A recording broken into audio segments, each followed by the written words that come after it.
F آئی اے انسداد انسانی smuggling circle Karachi نے کارروائی کرتے ہوئے کرکٹ کلب کی آڑ میں جعلی دستاویزات کی بنیاد پر امریکہ جانے کی کوشش کرنے والے ملزم کو گرفتار کر لیا۔ مزید تفصیلات جانتے ہیں ہمارے نمائندہ شایان علی سے۔ جی شایان، بتائیے گا کارروائی عمل میں لائی گئی ہے، کیا تفصیلات ہیں؟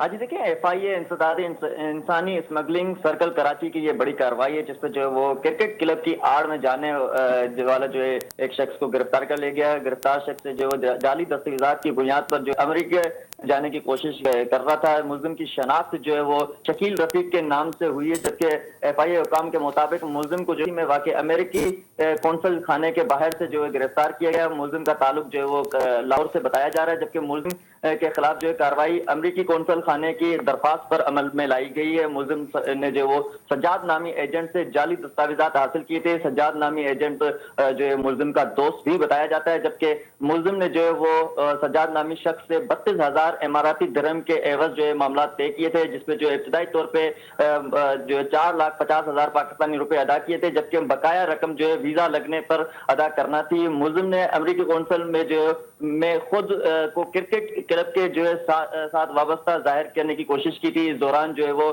ملزم نے کرکٹ کلب سے جو وابستگی کے حوالے سے جعلی دستاویزات بھی پیش کیے تھے، جس پہ جو ہے ملزم کرکٹ کے حوالے سے جو ہے کسی قسم کے معاملات میں نہیں رہا ہے۔